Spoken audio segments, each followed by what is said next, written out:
So our first person from Nicholson Ward is Colonel Malhotra. Colonel.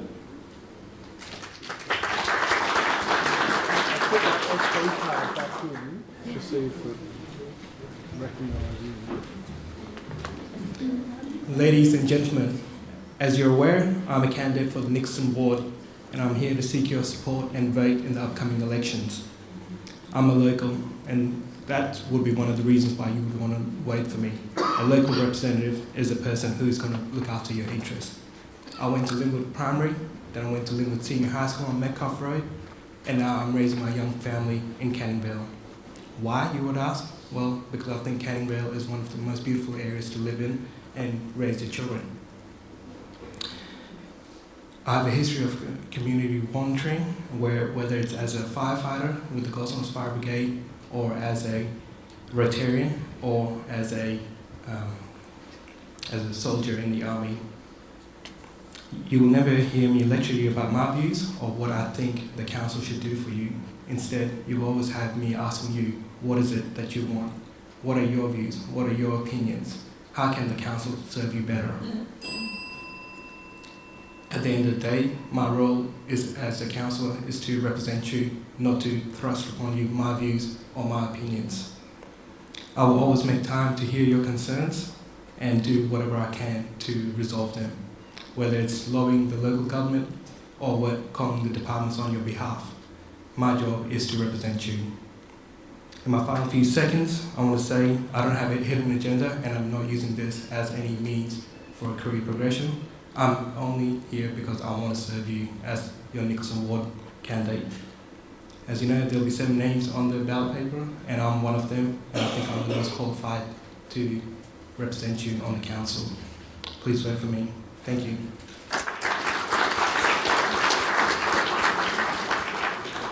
Thank you, Colonel.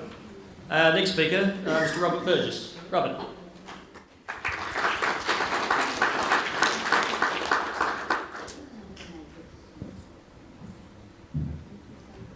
Good evening, and thank you for staying back. It's appreciated. Yes, I'm Robert Burgess. I'm married and I have 3 children, and my 3 children have all grown up in this area, in the Parkwood area. The oldest daughter is 35, so I've been here a while. A lot of my friends live in the city of Canning. So what does this mean? I'm aware of the local issues. Now, what do I do now? I'm retired. I've been retired for 12 months. I don't know if you can tell by the smile. So what did I used to do? I used to work in a large government organisation, and after 37 years, I started as a clerk, and I worked up to be a senior manager. I managed up to 25 people. On Fridays, I still catch up with some of those people for lunch. On occasions, I have phone calls from those people, and we catch up to see how each other's going. I still belong to the social club, and I still attend some of the social functions. What does this mean? It means I can relate to people that I've worked with and I've managed, and that's going to help if you work on the council. Now, I'm retired, so what does that mean? What do? I walk the dog, I go to the gym, I babysit. I do some volunteer work on Mondays and Fridays on the local area. But what does this mean? That means I can put in a lot of time into being a councillor. I probably have to drop back on some of the housework and give it back to the wife, but I think I can do that. Now, what I get involved with, I play sport. Yes, I know I'm probably too old to play sport, so I still do it. But then I coach and I get involved. And this is what it means. If you get on committees and you help with the associations, and if you help with the sporting committees and you do the right thing. I've been on the Canning Softball Association Committee for 15 years, and I've been their chairperson for 10 of those years. What does this mean? It means I get involved. Now, what's going to happen in the future is, and you probably don't see this right now, but this is the new face. Now, it probably looks old, but I am new to the council. And I think the problems that this council's had in the past, what it means is it's probably looking for a new face. So anyway, I thank you for your time tonight.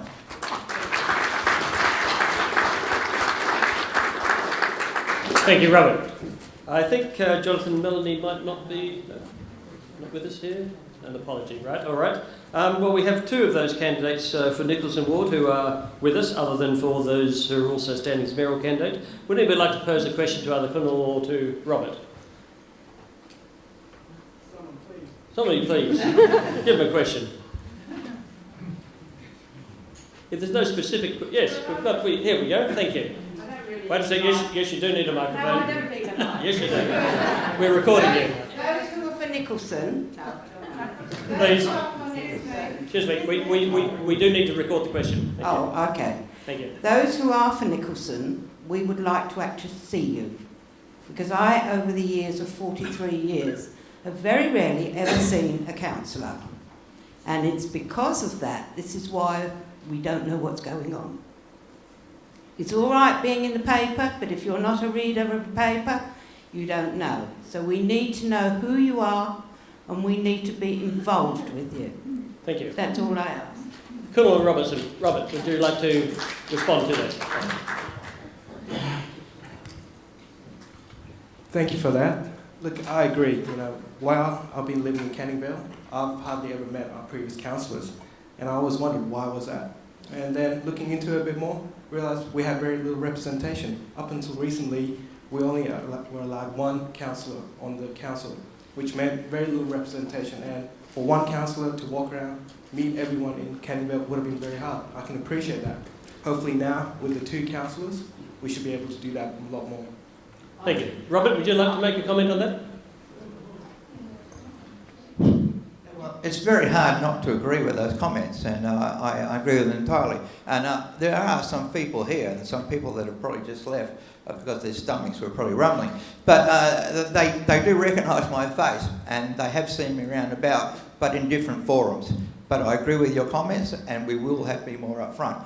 I have to admit, I'm not one for placards and posters. I'm not one for Facebook, but I love emails. So I'm pleased, if anyone has any questions or comments, I would love you to email me. I'm only glad to follow up on that response. Thank you. Another question from the middle. Thank you. So my question forwards to Mr. Robert Berger. Now, would you please tell us, for 37 years you served for the government, could you please let us know what it was? And I understand you played sport and then coached. What particular sport did you play? Thank you. Or coached? There's a couple of easy ones for you. Thank you very much. Should be on, I think. I actually worked for the Water Corporation for 37 years, and it proves I'm not one for a change on a regular basis. But I did establish myself as a good employee. I didn't have a lot of time off. I had a hell of a lot of long service leave and annual leave when I left. And I worked fairly hard to get where I was. I don't have any degrees. I haven't come from universities. I actually worked my way up through that organisation by proving myself to the management, and I got on very well with senior management. In fact, when I retired, I actually sat on a table and had the CEO, had the Minister of Water and the chairperson of the Water Corporation, so I was pretty happy in that company.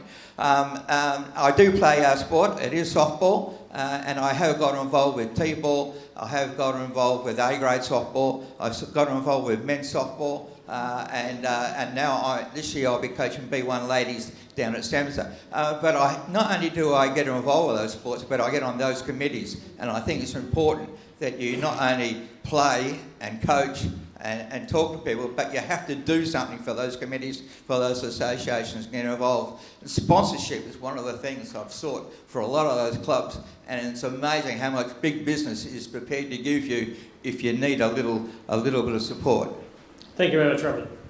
Because we've had a number of apologies this evening, we've got a little bit of time up our sleeve, so rather than waste the time, if there are questions to any of our candidates for any of the wards or for any of the mayoral positions, please, it's over to you now to see if you'd like to ask any other questions, and we'll have another 5 or 10 minutes of questions if you would like that.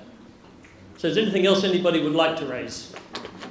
Yes, gentlemen, wait for the microphone, please. You mentioned that you were keeping a register of the gifts the candidates have received. Could that not be more publicly available? It's a publicly available document in your office, which is available for inspection. So if you'd like to contact the city, it can be made available to you. It can be online? I'm not sure.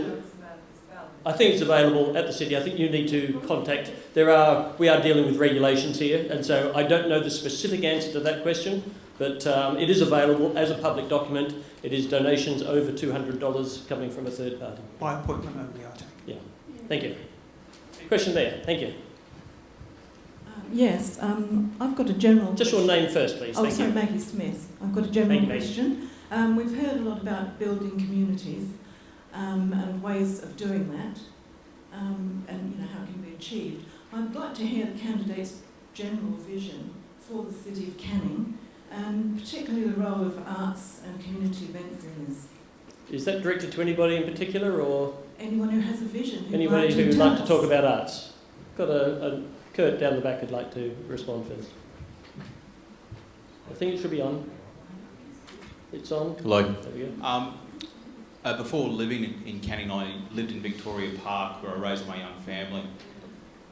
And what they do there extremely well is the arts. So they have plenty of music, free music festivals, which are family orientated. And that is something that I would, my vision for Canning is to bring the arts to the families in the public open spaces where families can go down, they can enjoy the arts with their friends and other families there and enjoy a picnic. And that is what they did well, and that's my vision for Canning. Thank you. Thank you. Pass to down the front first, I think. We haven't.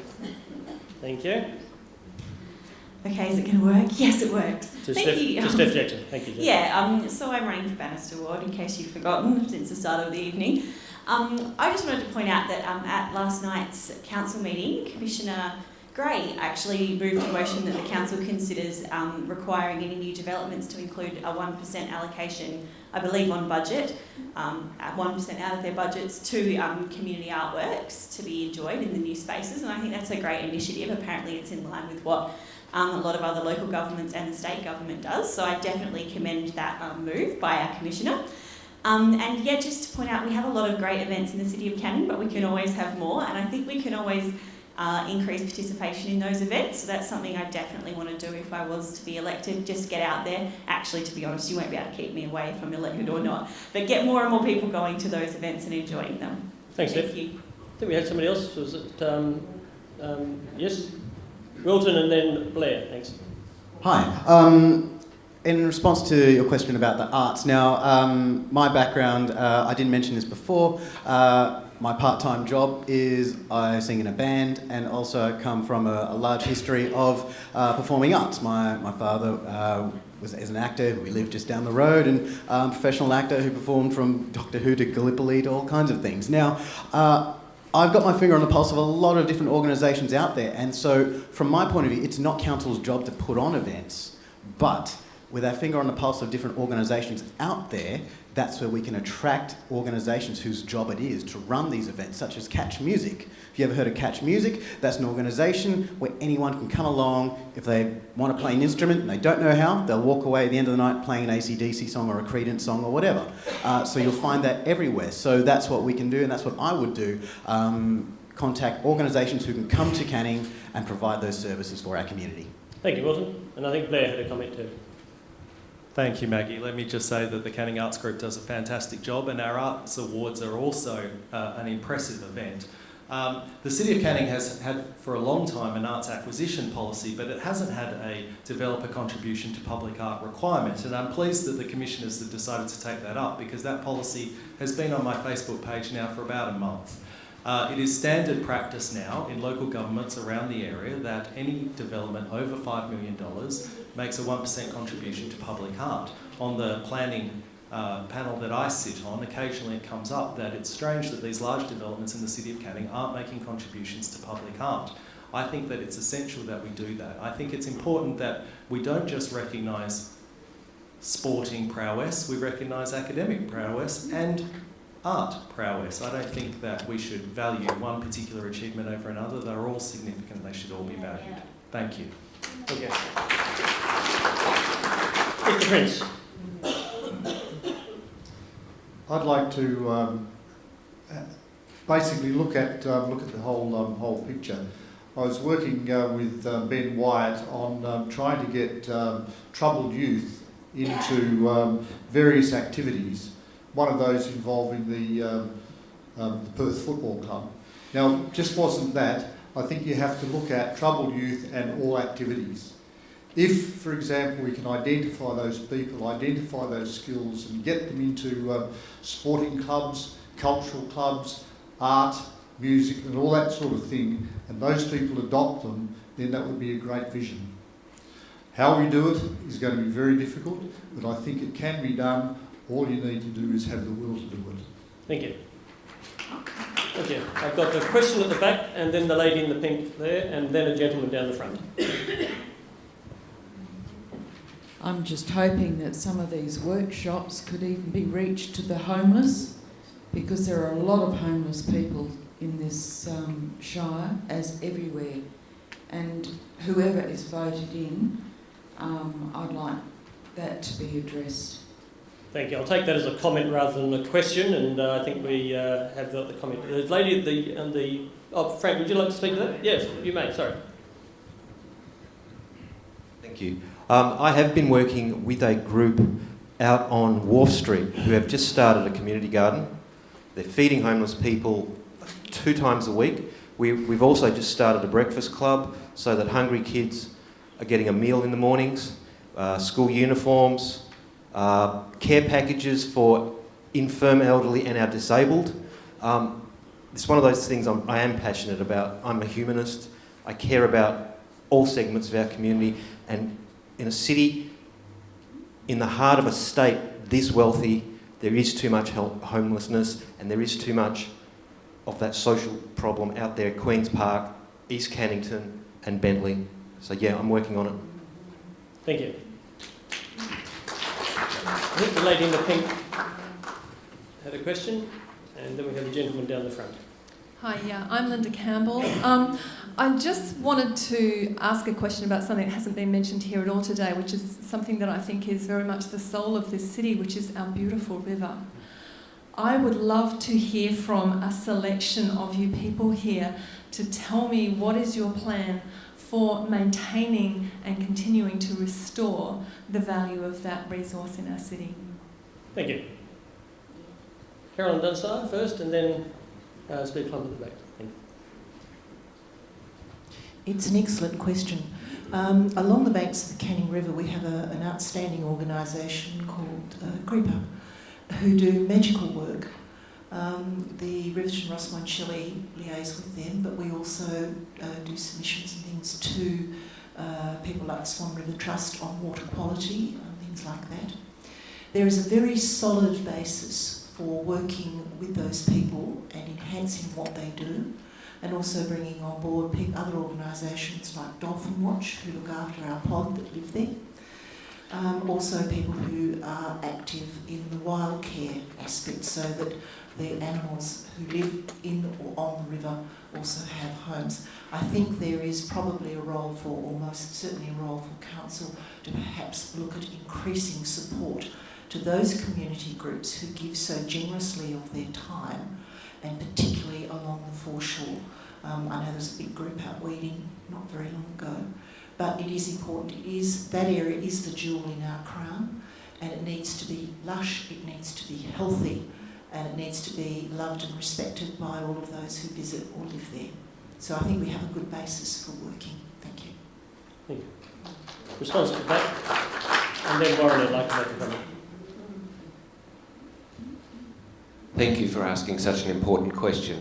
Having been a member of the Canning Regional Park Advisory Committee for the past 5 years, I certainly have had a lot of involvement with it. In terms of views to the future, I understand the working parts of it, which is Swan River Trust, City of Canning, Department of Parks and Wildlife.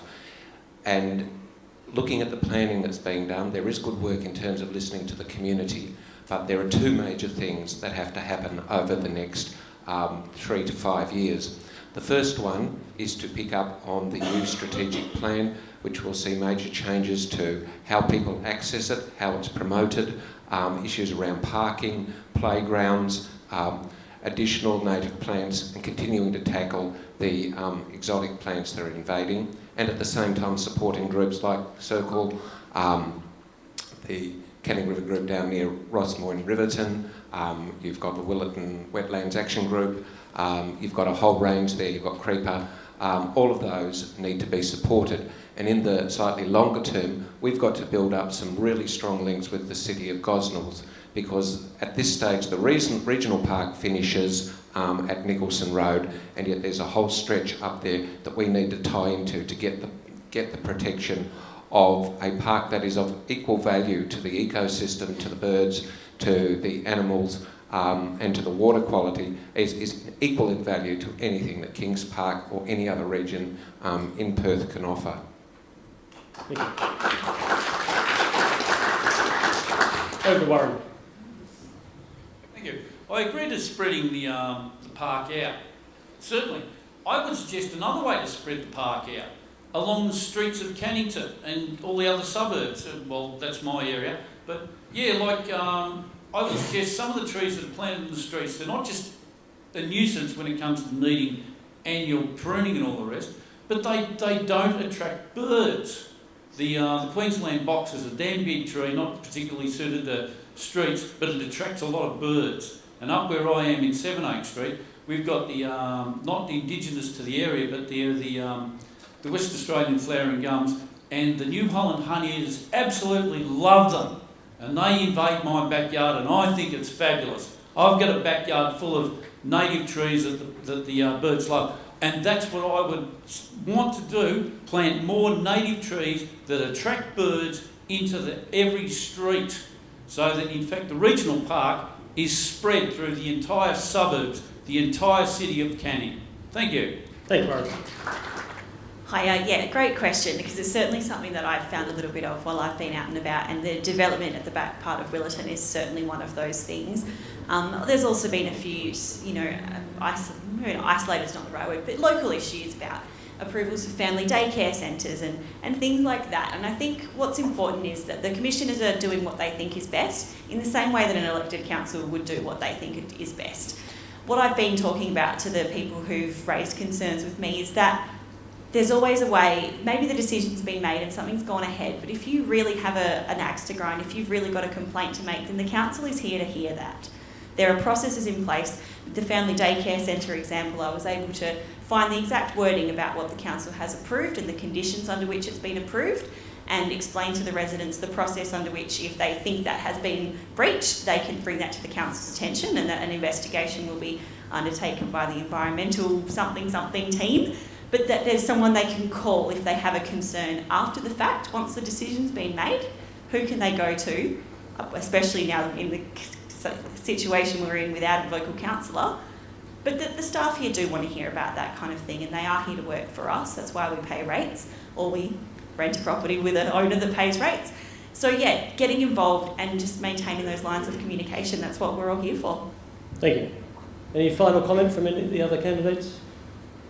All right, I might close off the session at that time. It's just pushing 9:30 now, and we did promise to try to get you out by 9:30. I'd like to thank you all for coming along and staying a bit later. I'd in particular like to thank all our candidates for their coming along this evening, for their baring their souls, and for their responding to your questions.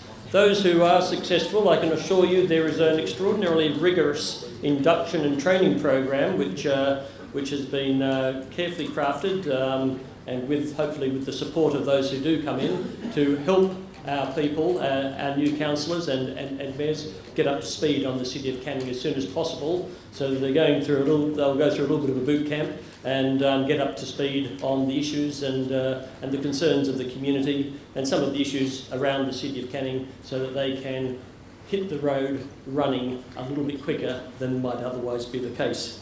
I'd also like to acknowledge the passion and the commitment that everybody has shown here this evening. Our job as commissioners has been seeking to ready the City of Canning to return to democracy and elected representation. We've been keen to ensure that there are good candidates who are prepared to stand up, put their hand up, stand up and represent you. And from what I've seen this evening, I think we're probably in good hands. And I hope that we as commissioners have left the ship in pretty tidy shape by the time we leave in about 5 weeks' time to hand over to the new team. And I'm sure that no matter who gets in from this candidate group, we've got 11 at least there who are going to serve you very well. So I thank them for their service, and I thank you for coming along this evening, and I formally close the evening. Thank you very much.